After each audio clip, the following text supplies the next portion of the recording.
오늘 봉독해드린 이 말씀, 마태복음 15장 21절로 28절까지 말씀을 보면은 가나안 여인이 예수님을 찾아옵니다.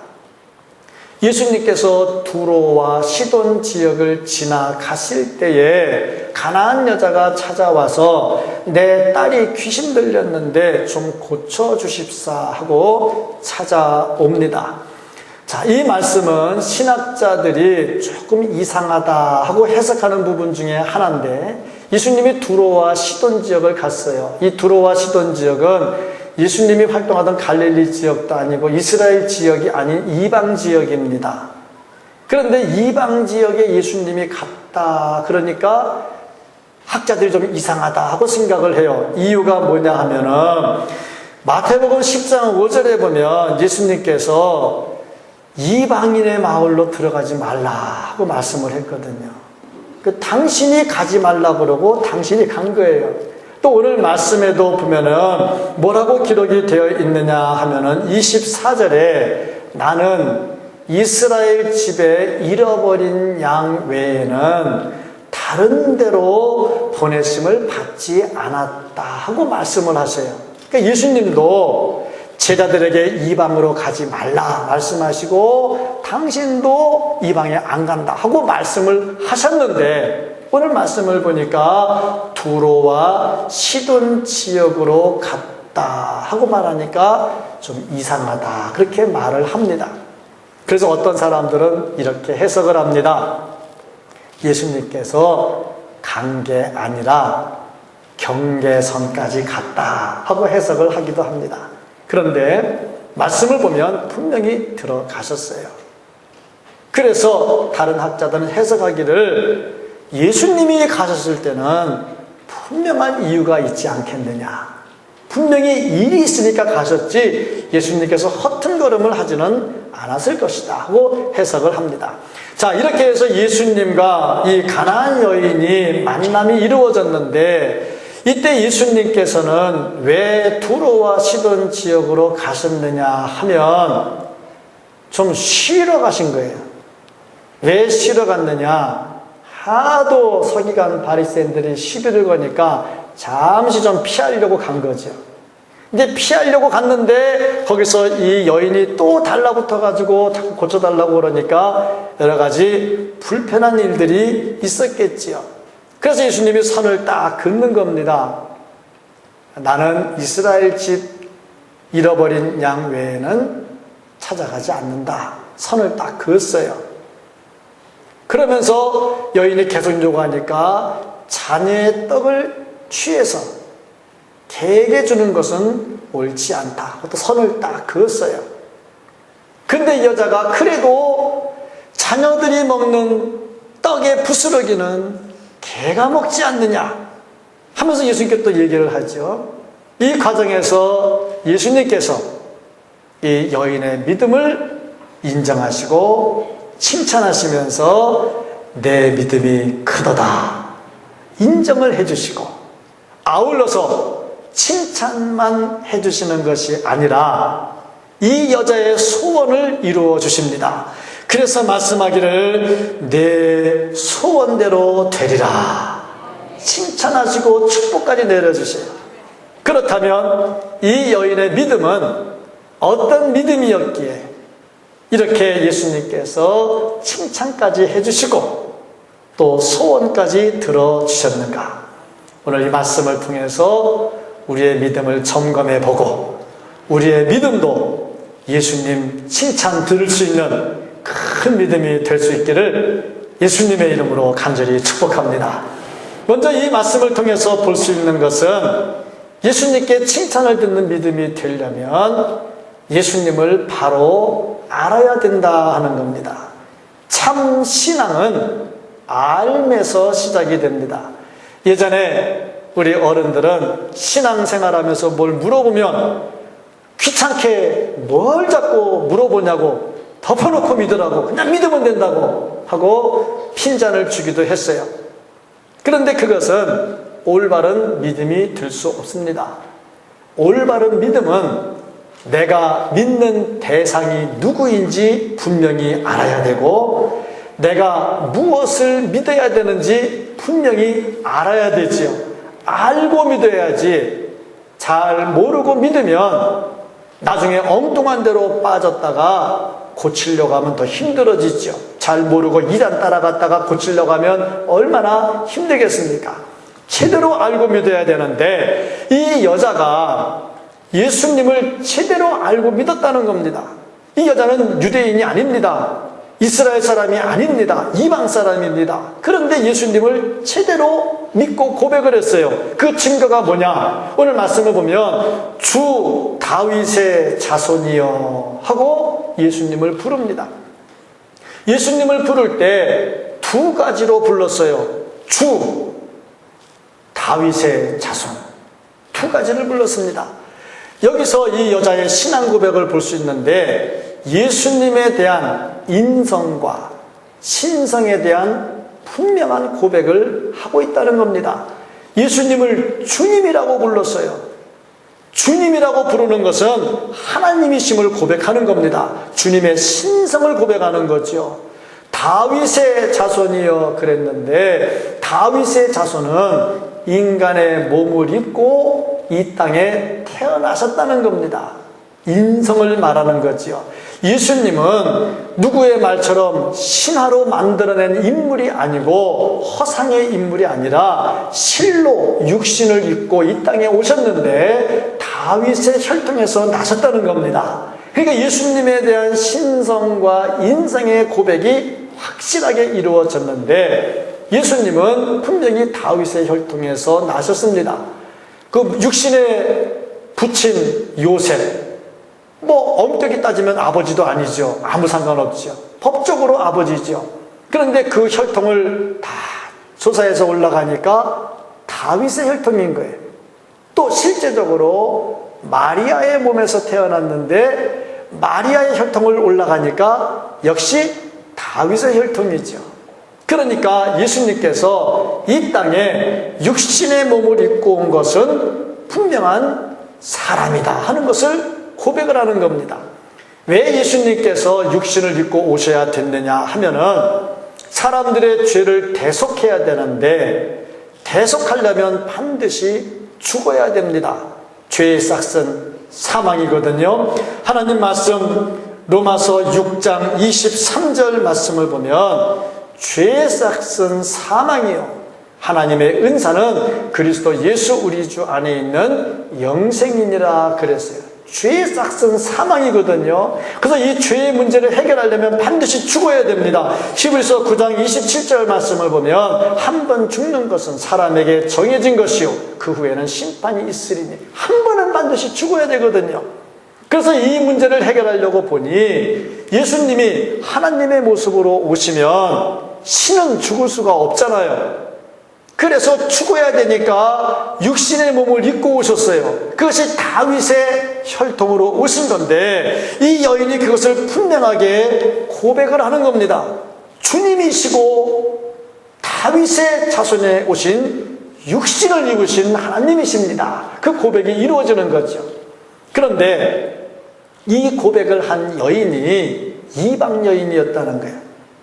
반면에 1절부터 20절까지 말씀을 보면 예수님께서 바리새인 서기관들과 계속 논쟁을 하세요.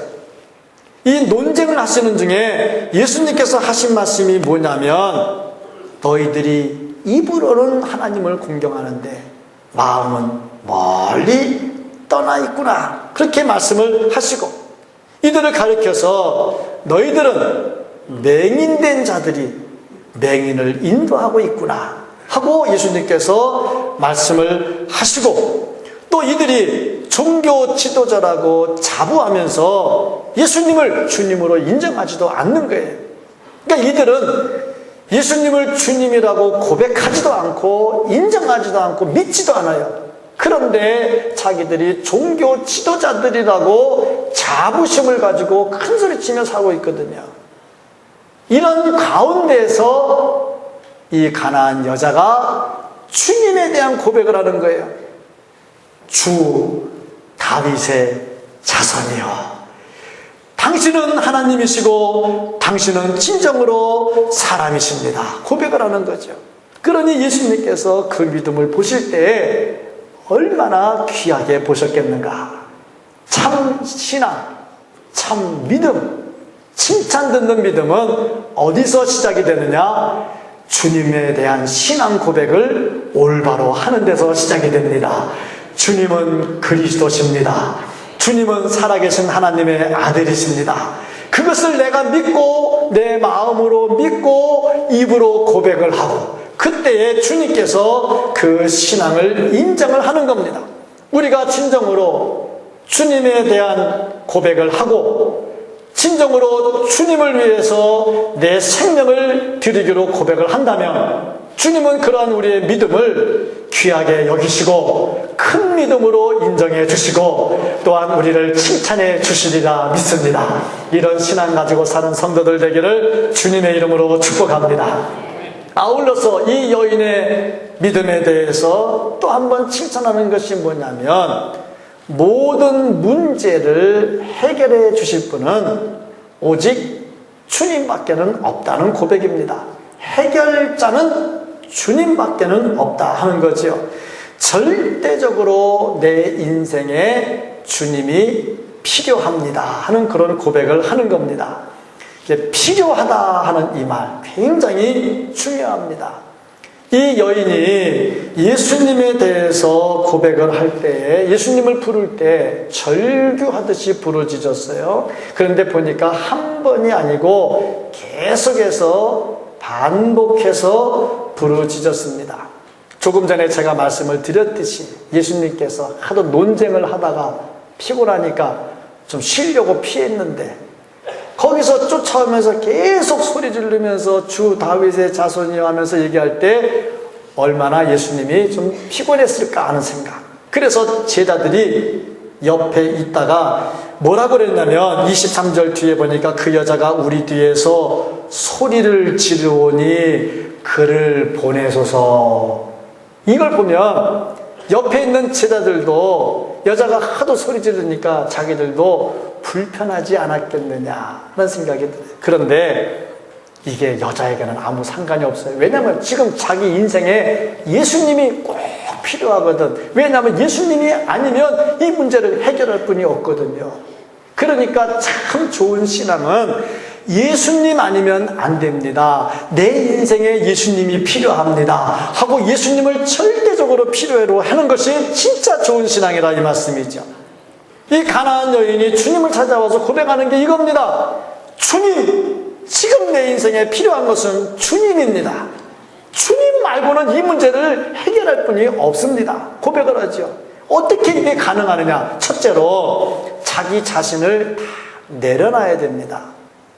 자기 자신을 내려놓지 않으면 주님에 대한 고백을 다 할 수가 없지요. 이 여자가 주님을 찾아와서 절을 했어요. 이 절을 했다 했는데 우리말은 그냥 절했다 그랬는데 이 성경의 원문을 보면 한 번이 아닌 계속 반복되는 겁니다. 그리고 절을 했다 하는 이 단어에 어떤 뜻이 들어있냐면 예배한다 하는 뜻이 들어있어요. 그러니까 이 여인은 예수님 앞에서 계속해서 절을 하면서 예배하면서 주님을 찾았던 거죠. 자기를 완전히 다 내려놓을 때 가능한 겁니다. 그런데 우리가 이렇게 하지 못하는 이유가 뭐냐? 그 이유는 현실을 너무 바라보기 때문에 그래요. 현실을 바라보면 나를 다 못 내려놓습니다. 나를 다 못 내려놓으면 전적으로 주님을 필요로 하지를 못하게 되는 거죠. 사도행전 7장 54절로 56절까지 말씀을 보면 그들이 이 말을 듣고 마음에 찔려 그를 향하여 이를 갈거늘 스데반이 성령 충만하여 하늘을 우러러 주목하여 하나님의 영광과 및 예수께서 하나님 우편에 서신 것을 보고 말하되 보라 하늘이 열리고 인자가 하나님 우편에 서신 것을 보노라. 고백이 되어 있어요. 스데반이 지금 어떤 상황이냐? 유대인들이 돌을 들어서 던져서 그 돌 맞아가지고 죽는 순간입니다. 사형당하는 순간이에요. 지금 눈을 열어보면 유대인들이 화가 나가지고 돌멩이를 들고 막 달려들고 돌멩이를 던지고 있어요. 근데 스데반은 그걸 안 봐요. 뭘 봤느냐? 그 뒤에서 하나님의 보좌 우편에서 일어서셔서 자기의 영혼을 받으시는 예수님의 모습을 봅니다. 그러니까 자기를 다 내려놓을 수가 있죠. 우리가 다 내려놓고 주님만 바라보며 가야 되는데 못하는 이유가 뭐냐? 내 앞에 당장 돌 던지는 사람을 봐야 되고, 당장 내 앞에 왔다 갔다 하는 직업을 봐야 되고, 당장 내 앞에 있는 현실을 봐야 되고, 그러다 보니까 다 내려놓지 못하고, 다 내려놓지 못하니까 주님을 전적으로 필요하다고 고백을 못하는 거지요. 내려놔야 됩니다. 내려놔야 됩니다. 내가 붙들고 있는 거 내려놔야 됩니다. 그래야 전적으로 주님을 의지하죠. 두 번째로 보면요, 전적으로 신뢰해야 돼요. 의심을 버려야 전적인 신뢰가 이루어지고, 전적인 신뢰, 주님에 대한 전적인 신뢰가 이루어져야 나는 진정으로 주님이 필요합니다, 그런 고백이 될 수가 있고, 그런 고백이 되어야 칭찬을 들을 수 있는데, 이 여인은 주님을 찾아와서 주님 밖에는 없다는 전적인 신뢰를 표시를 하면서 절대 의심을 하지 않아요. 그러니까 이런 기적을 체험하게 되는 거죠. 세 번째로 보면 양다리 걸치지 않아요. 이 양다리 걸치는 거, 신앙생활 하면서 양다리 걸치는 거 참 안 좋은 겁니다. 열왕기서 말씀을 보면 18장 21절 말씀을 보면 엘리야가 모든 백성에게 가까이 나아가 이르되 너희가 어느 때까지 둘 사이에서 머뭇머뭇하려느냐? 여호와가 만일 하나님이면 여호와 그를 따르고 바알이 만일 하나님이면 그를 따를지니라 하니 백성이 한마디도 대답하지 아니하는지라. 양다리 딱 걸치는 거예요. 엘리야가 기도해서 이기면 엘리야 편, 하나님 편. 바알 선지자가 기도해서 이기면 바알 편으로 양다리 딱 걸치고 있는 거죠. 이거는 인정받는 신앙이 될 수가 없습니다. 우리가 진정으로 인정받는 신앙이 된다면 세상과 하나님 사이에, 물질과 신앙 사이에 양다리 걸치면 안 되는 거죠. 분명한 신앙 고백이 있어야 되는 겁니다. 이 여자는 질병의 문제, 또 자기 구원의 문제, 이런 것에 있어서 절대 양다리를 걸치지 않았습니다. 무조건 주님밖에는 몰랐어요. 전적으로 자기 자신의 문제를 해결해 줄 분은 주님밖에 없다고 신뢰를 하고 전적으로 다 맡겼습니다. 그래서 주님께로부터 칭찬을 듣습니다. 그렇다면 우리의 신앙은 어떤 것인가? 진적으로 다 내려놓았는가? 신뢰하고 있는가? 아니면 양다리 걸치고 있는가? 전적으로 신뢰하고 주님만 절대적으로 필요하고 살 수 있기를 주의 이름으로 축복합니다. 아울러 또 한 가지를 볼 수 있는 것이 뭐냐면 무조건 순종입니다. 무조건 순종. 이 가나안 여자가 참 무시를 당했어요. 왜 무시를 당했느냐면 자녀의 떡을 취해서 개에게 주는 것이 옳지 않다. 예수님 말씀이 그랬거든요. 그런데 이 여자가 개 취급받는 게 한두 번이 아니죠. 왜냐하면 유대인들은 사마리아 사람들을 개 취급했어요. 그런데 제 생각이나 우리 성도님들 생각이나 이 여자의 생각이나 비슷할 것 같은 것이, 그래도 예수님은 안 그러겠지, 뭐 이런 마음. 그렇지 않겠어요? 그래도 예수님은 안 그러겠지. 왜? 사랑을 부르짖으니까. 사랑을 부르짖는 예수님이 그렇게는 안 하겠지. 그리고 왔는데 그 예수님 이후에서 하시는 말씀, 자녀의 떡을 취해서 개한테 주는 것이 옳지 않다. 한방 띵 하는 거죠.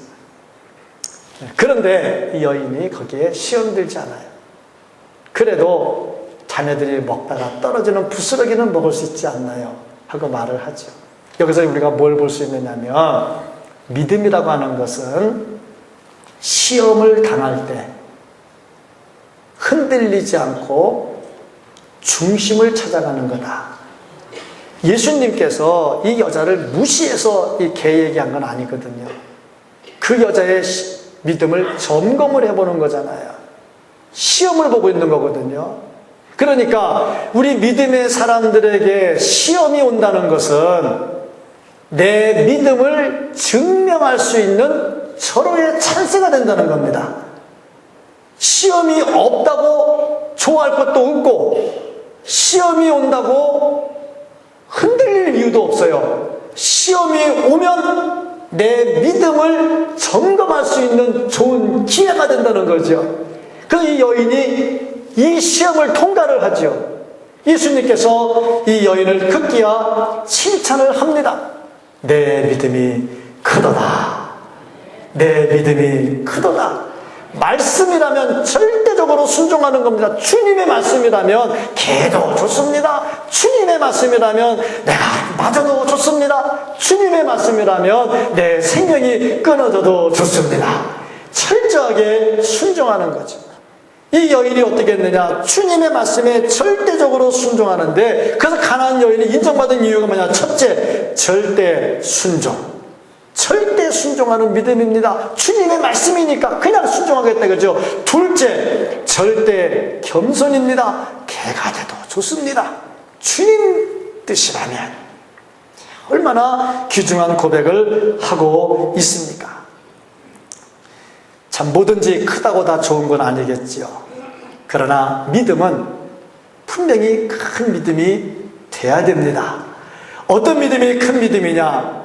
내 믿음의 대상인 하나님, 예수님, 성령님이 누군지를 제대로 알아야 되고, 어떤 믿음이 큰 믿음이냐? 주님만을 절대로 필요로 해서 주님 외에 다른 것은 필요 없다고 고백하는 믿음이 큰 믿음이 되고, 어떤 믿음이 큰 믿음이냐? 주님의 말씀이라면 기꺼이 순종하며 따르겠나이다. 이게 진짜 큰 믿음이 되는 것입니다. 우리가 주님께 칭찬 들어야 될 것이 무엇이 있겠습니까? 뭐 때문에 칭찬을 듣고 싶어 하십니까? 우리가 칭찬 들어야 할 것 중에 하나가 있다면 믿음이 크다는 칭찬을 들어야 할 것입니다. 이런 칭찬을 듣는 성도님들 되기를 축복합니다. 이 칭찬을 듣고 이 가나안 여인에게 어떤 일이 일어났습니까? 내 소원대로 되리라. 소원대로 되리라. 그래서 그때로부터 그의 딸이 나으니라. 축복도 따라옵니다. 큰 믿음 가지시고 칭찬도 들으시고 소원도 이룰 수 있는 우리 모두가 될 수 있기를 예수님의 이름으로 간절히 축복합니다.